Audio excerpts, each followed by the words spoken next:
இந்த பச்சைமை பேனாவை அதுக்காகவே கொண்டு வந்திருக்கேன் சார். இந்த பச்சைமை பேனாவில் நான் ஒரு சைன் போட்டா ஆக்கிரமிப்பாளர் 2 ஏக்கர் நிலம் அவனுக்கு வேற நிலமே இல்லைன்னா அந்த நிலம் அவனுக்கு சொந்தமாயிடும். நான் யார்கிட்டையும் அனுமதி வாங்க வேண்டிய தேவையில்லை. ஒரு பிச்சைக்காரனா இருக்கிறான், நான் ஜீப்ல போறேன், அவனை கூப்பிட்டு ஏன் பிச்சை எடுக்கன்னு விசாரிச்சுட்டு ஒரு படிவத்தை எடுத்து ஒரே ஒரு கையெழுத்து போட்டு கொடுத்தா அவனுக்கு முதியோர் உதவித்தொகை 1200 ரூபாய் மாதந்தோறும் வரும் சார். ரேட் சார், அந்த பேனா வருது சார். ஆக்சுவலா இது ஒரு பேனா இல்லை, இது ஒரு அதிகாரம். அதுல எனக்கு ரொம்ப பிடிச்சதுன்னா, இந்த பச்சைமையில கையெழுத்து போற இடத்திற்கு மாணவர்களை தயாரித்தல் என்பது வேறு. ஆனா அந்த பச்சைமையில நீ கையெழுத்து போடுறப்ப அநியாயத்துக்கு ஆதரவா கையெழுத்து போற்றக்கூடாது, லஞ்சம் வாங்கிடக்கூடாது, ஏன்னா எந்த இடத்திலிருந்து அது தொடங்குமோ அந்த இடத்துல தவறு நடக்கக்கூடாது அப்படின்னு சொல்லி இந்த அதிகாரத்தை கொடுக்கறது இருக்குல்ல சார். நீங்க நிறைய பேர் ஜீப்ல ஏறிக்கிட்டு இருக்காங்க. இந்த வேல்யூஸோட ஏத்துங்க. உண்மையிலே சார் நிறைவா சொல்றேன் சார். வச்சுக்கோங்க சார், கை கொடுங்க சார். நீங்க என்ன கொடுங்க, நான் வாங்கிக்கிறேன். எப்போ போட்டோ எடுங்க. நான் ஒரு தடவை கைலி கட்டி இருக்கிறேன். அதுல ஒரு கிழிஞ்சு போச்சு. அந்த காலகட்டத்தில் அதை தைக்கணும்னா ஒரு ரூபா போதும். ஆனா அந்த ரூபா கூட என்னிடம் இல்லாத ஒரு வறுமை. நான் அதை மறைச்சு வச்சு சில மாதங்களே நான் கட்டி இருக்கிறேன். ஆனா காலம் மாறுகிறது.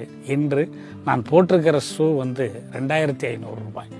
ஆக இது எப்படி நான் ஒப்பிட்டு பார்க்குறேன்னா, நமக்கு கல்வி ப்ளஸ் விடாமுயற்சி இருந்துச்சுன்னா நீங்க எந்த உயரத்தையும் மிக மிக சாதாரணமாக ஓராண்டுக்குள் நீங்கள் தொட்டுவிட முடியும் என்பது எனது அனுபவம். இதற்கு ரத்தமும் சதையுமான சாட்சி.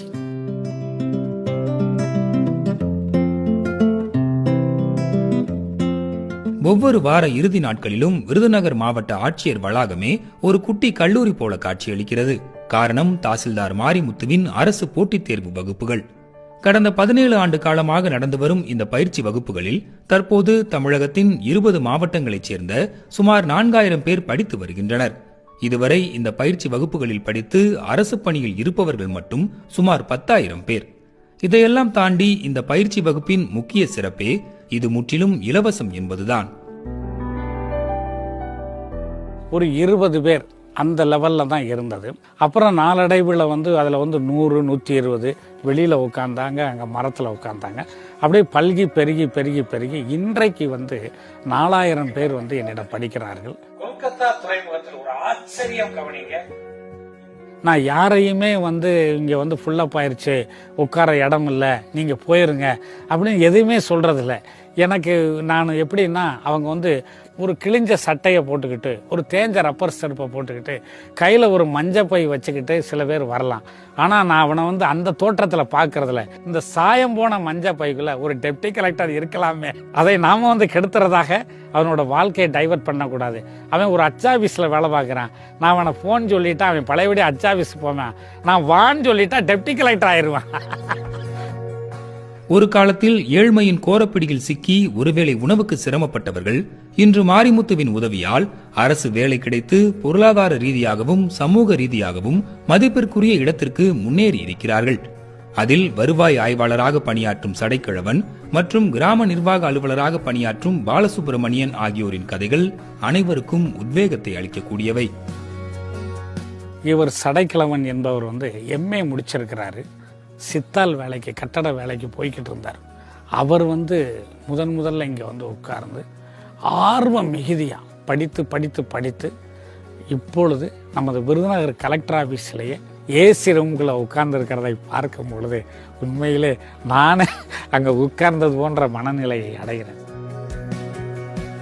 சார், இந்த மாதிரி நான் குளித்தொழில் பார்க்குறேன், அந்த பாலாக இருக்கிறேன் சொன்னோடனே நம்மளுக்கு நான் ப்ரிஃபரன்ஸ் கொடுத்து, வாங்க நீங்களாம் முன்னாடி உட்காருங்க, நீங்கள் தான் இங்கே வேலைக்கு வரணுங்க, ஏழைகள் தாங்க வரணுங்க, நான் உங்களுக்கு தானே தான் எனக்கு கிளாஸ் நடத்துகிறேன்.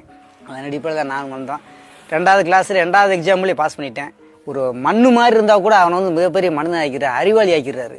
அதே போல் இன்னொருத்தர் பாலு வெறும் SLC மட்டுமே படித்தவர், மிகவும் வறுமை குடும்பத்தை சேர்ந்தவர். 40 வயது நெருங்கும் பொழுது தான் கேள்விப்பட்டு இங்கே வந்தார். அவருக்கு அந்த தேர்வோடு அவ்வளோதான், வயது ஃபார் ஆகுது. அந்த கட்டத்தில் இங்கே படித்தது அவர் வெறும் 6 மாதங்கள் மட்டுமே. உண்மையிலே தவமாக நினைத்தார். அதை கண்டிப்பாக அவர்கிட்ட சொல்லணும். அந்த தவத்துக்கேற்ற வரமாக அவருக்கு VAO வேலை கிடைத்து இன்னைக்கு அவரும் அதே போல் அதே ஊரில் ஒரு அருமையான ஒரு வீடு கட்டியிருக்கிறாரு. படிக்கிறதுக்காக லீவு போடுவேன் இடையில. ஒரு கட்டத்தில் வந்து வேலைக்கே மில்லில் வந்து வேலைக்கே வராத அப்படின்னு சொல்கிற அளவுக்கு அவாய்ட் பண்ணிடுவாங்க. ஒரு 6 பவுன் 7 பவுன் இருக்கும் வீட்டில், அதையும் வந்து பேங்க்கில் வச்சுருந்தேன். அதை வச்சு தான் சாப்பிடணும், பிள்ளைகளுக்கு செலவழிக்கணும். அப்போ ஒரு முடிவு பண்ணுறேன், 6 மாதம் நம்ம 1 வருஷமாக லீவு போட்டுருவோம். லீவு போட்டு தான் நம்ம படித்தா தான் ஜெயிக்க முடியும் அப்படின்ட்டு லீவு போட்டுறேன். 2010 ரிசல்ட்டு போடுறாங்க. ரிசல்ட்டு போடும்போது என்னோடய ரிசல்ட் வந்து பாஸ்ன்னு சொல்லி வந்துச்சு.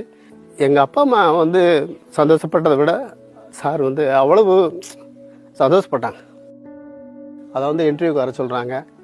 அப்போ வந்து உள்ளே வந்து போகிறப்போ ஒரு செக்யூரிட்டி கூப்பிட்றாரு, சார் உள்ளே போங்க சார் அப்படின்றாரு.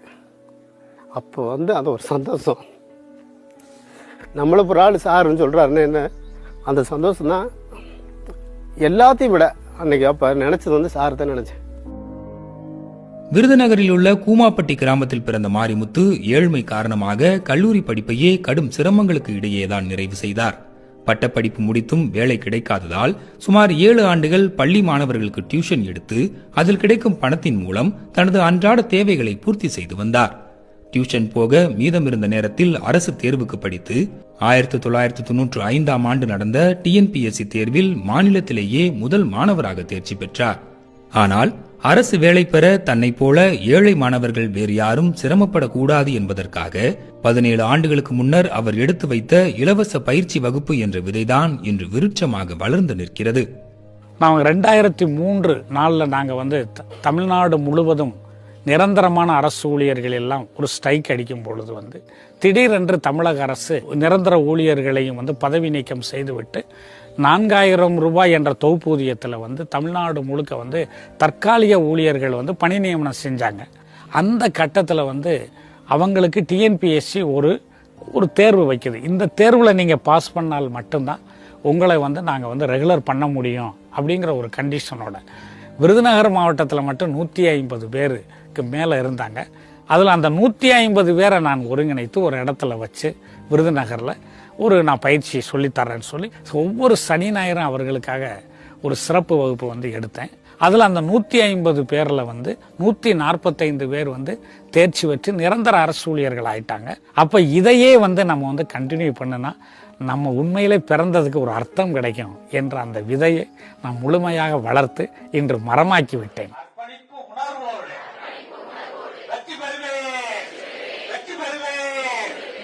இந்த பயிற்சி வகுப்புகளுக்கு மாரிமுத்து மட்டுமே ஆசிரியர். வகுப்பிற்கான முன் தயாரிப்புக்கு வார நாட்களில் வேலை நேரம் போக மீதம் இருக்கும் நேரத்தை பயன்படுத்துகிறார்.